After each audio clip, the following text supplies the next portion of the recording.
Boa tarde, meu nome é Juliana de Souza e hoje eu vou começar uma entrevista com uma profissional da área de letras. Olá, o meu nome é Sui Ellen Souza, eu sou formada em Letras Português e Inglês pela PUC.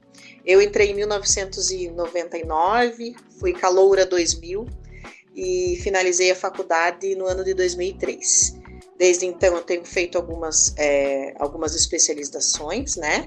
Principalmente na área de literatura e também na história da arte. Eu tenho a experiência profissional, eu sou professora desde 2004, vamos dizer assim, né? Em carteira, porque antes era mais estágio. Eu trabalhei bastante com o Fundamental 2, a minha maior experiência com o Fundamental 2. Trabalhei com o Fundamental 1 poucos anos, Fundamental 2 mais de 10, 15 anos, e agora já faz 5 anos, 6, que eu estou trabalhando só com o ensino médio, na área agora de literatura e história da arte. Então vamos começar com as perguntas. Quais são as principais orientações da BNCC para trabalhar os gêneros orais em sala de aula de língua portuguesa? Então, o que nos é orientado é que esses gêneros orais eles sejam planejados de uma maneira intencional, né? Não só falar por falar, mas com propósito, com público, com contexto de comunicação e assim vai. O que geralmente nós fazemos, né? Nós tentamos desenvolver essas habilidades por meio de escuta ativa, planejamento de discurso, como esses alunos vão falar, se eles estão falando de modo claro, com entonação, com gestualidade. Tudo isso é orientado pela BNCC e é o que nós tentamos fazer através do nosso planejamento, tentamos colocar em prática em sala de aula. Então, como você, como profissional da educação, poderia contar sobre sua experiência com o uso da prática da oralidade em sala de aula? Olha, a prática da oralidade em sala de aula, ela acontece o tempo inteiro, né? Vamos dar um exemplo, assim. Nós incentivamos os alunos a apresentar, nós falamos assim, palestrar, mas o palestrar no sentido de apresentar resultados, apresentar trabalhos, porque isso na vida adulta deles vai fazer diferença. Então, por mais que seja ali um adolescente, uma criança um pouco mais tímida, nós incentivamos esse tipo de trabalho, né, para ele poder conseguir desenvolver todo esse, como que eu posso dizer, essa oralidade mesmo, né, ali perante as pessoas que ele conhece, ele vai criando uma confiança, porque depois isso vai fazer a diferença na vida adulta. Então, a gente promove debates, nós promovemos esse tipo de palestra, né, apresentação de trabalhos, apresentação de resultados, sempre incentivando o aluno a ter essa desenvoltura na oralidade de uma maneira correta, que ele consiga, como que eu posso dizer assim, que ele consiga se expressar bem, né, e dessa maneira. A minha experiência é muito boa com essas práticas de oralidade.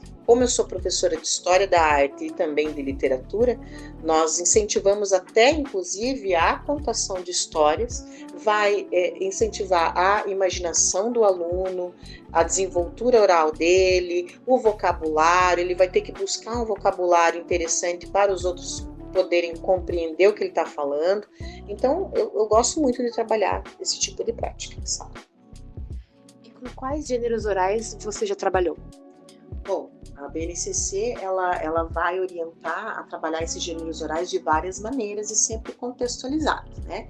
Então, de acordo com o conteúdo que nós estamos trabalhando, o debate, o seminário, a entrevista, um discurso ou até uma palestra, eles cabem de acordo com o conteúdo que está sendo trabalhado, né?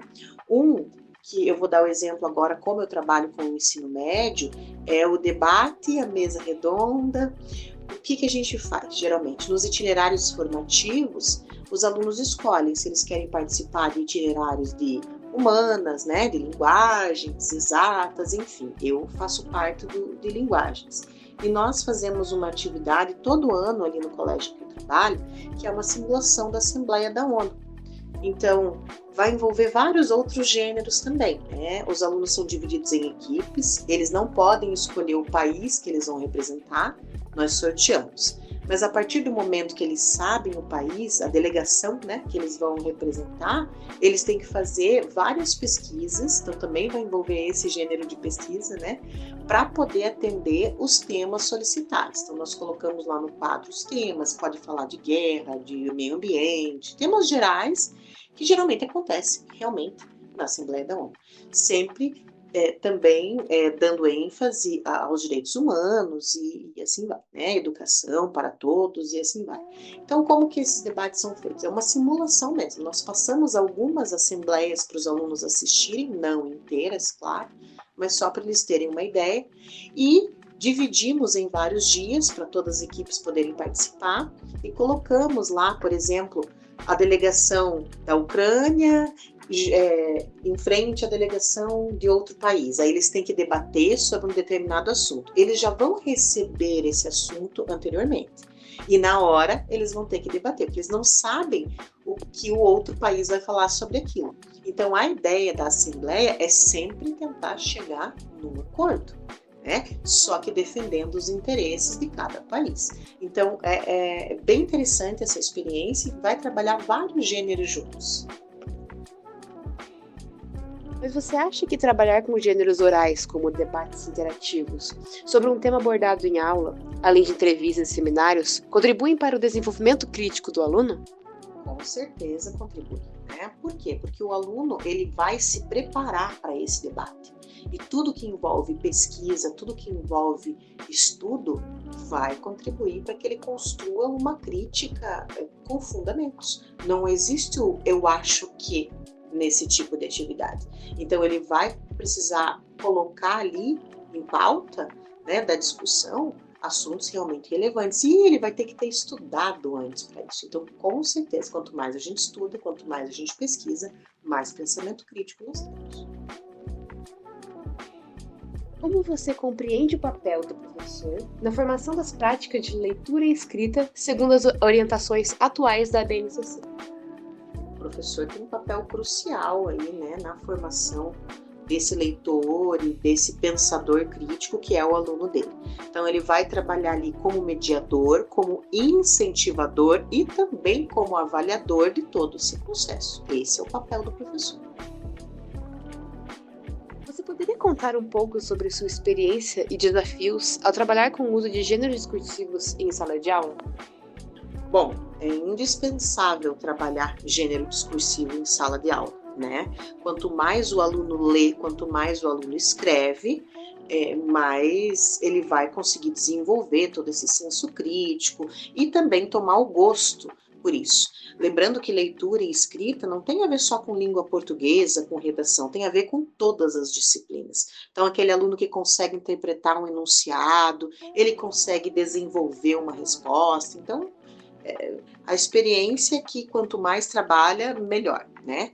Agora, os desafios. Um dos maiores desafios que nós temos é o tempo. Nós temos poucas aulas destinadas à produção textual. E de uns anos para cá tem diminuído ainda por cima, com essa parte de querer inserir tecnologia e outras situações. Não está errado, está tudo ok, mas componentes como língua portuguesa estão perdendo espaço, isso é muito preocupante. Então o maior desafio é a falta de hora ali, de hora atividade na aula ali mesmo, para o aluno poder fazer aquilo na frente do professor, que é muito importante que ele faça na frente do professor. Se ele leva para casa, a gente não sabe se ele fez, se não foi ele, né? Então, se ele está ali, se a gente tem aquele tempo de explicar o gênero, de mostrar exemplos e dele produzir na nossa frente, a gente consegue ensinar, consegue ajudar esse aluno, ele consegue tirar dúvidas. Então, o maior desafio é o tempo. Em sua visão, o trabalho com gêneros discursivos, conforme propõe a BNCC, contribui para formar leitores e produtores de textos mais críticos e autônomos? Com certeza, com certeza. Quanto mais lê, quanto mais pesquisa, como eu já falei anteriormente, mais críticos, né? Mas a gente tem que lembrar o seguinte, a BNCC, ela vai nortear. A realidade da sala de aula é completamente diversa, vamos dizer assim. Então, dentro de um colégio particular, uma coisa, dentro de um colégio público é outra, então nem sempre é possível trabalhar de acordo com aquelas...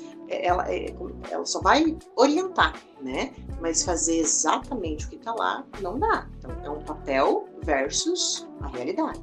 Então, o professor comprometido, ele vai tentar trabalhar da melhor maneira possível, se ele tiver estrutura, se ele tiver, né? Porque não adianta também a gente falar que o professor não é comprometido, ele não consegue fazer uma produção textual por semana, mas ele tem esse tempo, ele tem essa estrutura, ele tem os materiais que ele pode usar, ele vai pedir previamente, né, sei lá, uma impressão ou, sei lá, qualquer outro material que vai sair ali da instituição, ele vai ser atendido no prazo, então vai depender de tudo isso. É claro que ajuda a formar.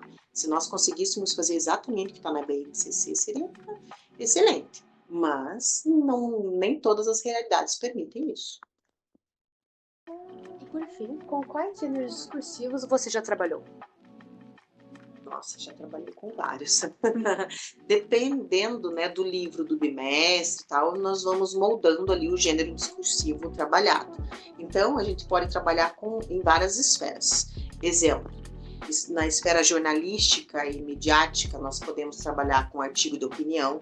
Nós fazemos uma atividade com os alunos todos os anos, que eles leem artigos de opinião da Folha de São Paulo e depois eles escrevem uma carta para o editor. Então aí a gente já trabalha 2 gêneros discursivos e se a carta for publicada, a gente dá um prêmiozinho ali, né, algo simbólico para esse aluno. Nós trabalhamos bastante com entrevistas, reportagens, carta aberta trabalhamos e geralmente também nós tentamos publicar essas cartas para que os alunos vejam, enxerguem, né, o trabalho deles em outros lugares. Na esfera literária, como eu sou professora de literatura, eu trabalho bastante poema, conto, crônica, narrativa curta, né? Aquele texto mais dramatúrgico, letras de música, cordel. Esqueci de falar lá da mídia, nós trabalhamos com bastante podcast hoje em dia. Né? É bem interessante. Na esfera acadêmica, para eles já irem treinando para a faculdade, então relatório, projeto de pesquisa, resumo de artigo científico, eles não vão escrever um artigo científico ainda, mas a gente pede, né? Resumo de artigo científico, nós apresentamos o artigo para eles e eles fazem o resumo, então também já são 2 gêneros discursivos trabalhados, fora relatórios. Daí outras disciplinas também vão trabalhar, principalmente aquelas que lidam com laboratório. Sempre uma parte da composição da nota vai envolver algum tipo de relatório, então também é gênero discursivo trabalhado, né? O que mais? Os vários tipos de carta, que nem eu falei, tanto carta pessoal, carta para o editor, carta aberta. Até inclusive memes nós trabalhamos, que também é um gênero discursivo, né? Agora, no último bimestre, no colégio em que eu trabalho, nós apresentamos como conteúdo de arte, que também é um componente que eu trabalho, o cinema. Então, nós falamos muito de cinema, consequentemente, as aulas de produção de texto vão ser voltadas para roteiro, análise de roteiro, desse jeito. E nós também, como atividade, principalmente nos itinerários, elaboramos sempre algo que possa abarcar o que está sendo trabalhado na aula de produção de texto. Então, os alunos eles são incentivados a fazer clipes, mas para esse clipe ele tem que apresentar um roteiro, ele tem que apresentar uma edição, tudo isso é gênero discursivo, midiático, oral, tudo isso. Muito obrigada pela participação, professora Suelen, e muito obrigada pela sua atenção.